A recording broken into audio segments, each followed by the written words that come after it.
asal-muasal kanker. Di video sebelumnya, saya sudah menjelaskan bahwa diabetes adalah salah satu pemicu kanker. Tentu video kali ini adalah lanjutan dari video sebelumnya. Kita semua sudah pasti tahu, sudah pasti sangat akrab dengan yang namanya kanker. Mungkin ada famili kita yang sedang menderita kanker, bahkan ada yang meninggal karena kanker ini. Bahkan kita sering mendengar, kalau kena penyakit kanker, maka bisa menghabiskan seluruh kekayaan kita yang kita kumpulkan seumur hidup karena biaya pengobatannya sangat mahal dan kebanyakan sulit disembuhkan. Baik, sebelum kita lanjut, bagi Anda yang baru di channel kami, saya mohon dukungannya untuk subscribe agar channel ini semakin berkembang dan bisa memberi manfaat bagi masyarakat luas. Saya Doni, kita di acara Vegetalk.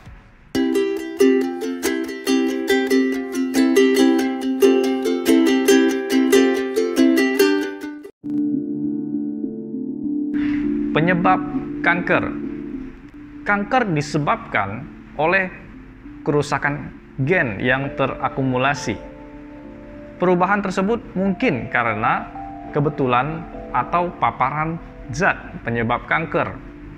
Zat penyebab kanker ini disebut karsinogen.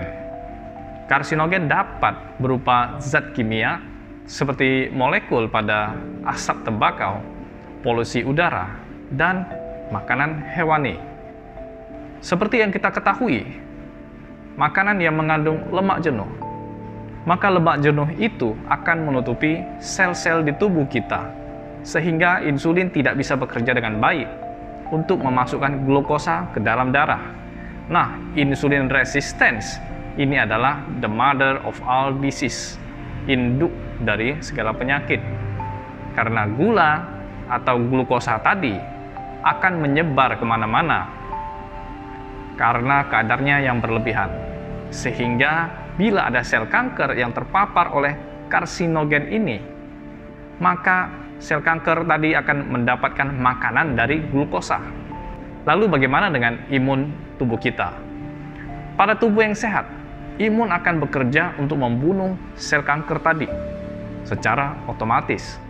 Tuhan telah mendesain tubuh kita sedemikian rupa, memiliki antibodi dan imun yang bisa menghancurkan sel-sel kanker, bakteri, bahkan virus. Saya akan membahas sedikit mengenai sistem imun di dalam tubuh kita. Nah, sistem imun tubuh kita adalah sel darah putih. Jadi seperti yin and yang. Ada sel darah merah, juga ada sel darah putih.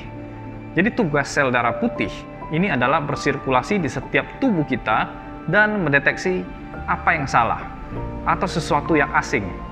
Jadi bila imun sel ini bertemu dengan sesuatu yang jahat, maka dia akan menghancurkannya. Contohnya seperti infeksi atau ada bakteri, namun juga bisa berupa sel kanker. Ada satu penelitian melihat susunan dari kode gula dari yang sel normal dan sel kanker. Nah, pada sel kanker terlihat susunan gulanya berbeda. Ini dinamakan sialic acid, yaitu asam silikat. Jadi setiap ada sel imun ini datang untuk menyerang sel kanker, maka sialic acid ini akan memberitahu kepada sel imun bahwa ini bukan sel jahat. Jadi sialic acid akan membuat sel imun untuk tidak aktif. Dan inilah yang membuat kanker tubuh semakin besar.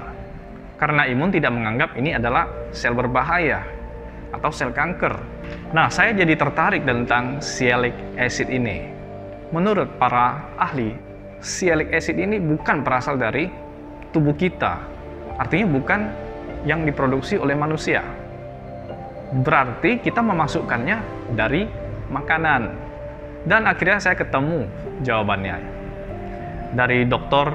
John Pepper. Beliau mengatakan karena konsumsi daging hewani, terutama daging mamalia seperti sapi, kambing, ya, babi, yang akan mengandung sialic acid itu yang molekulnya itu disebut Neo5-GC. Nah, kandungan sialic acid Neo5-GC Nah, inilah yang menjadi masalah bila semakin banyak sialic acid ini. Karena sudah terbukti banyaknya kandungan sialic acid Neo5-GC terdapat pada tumor.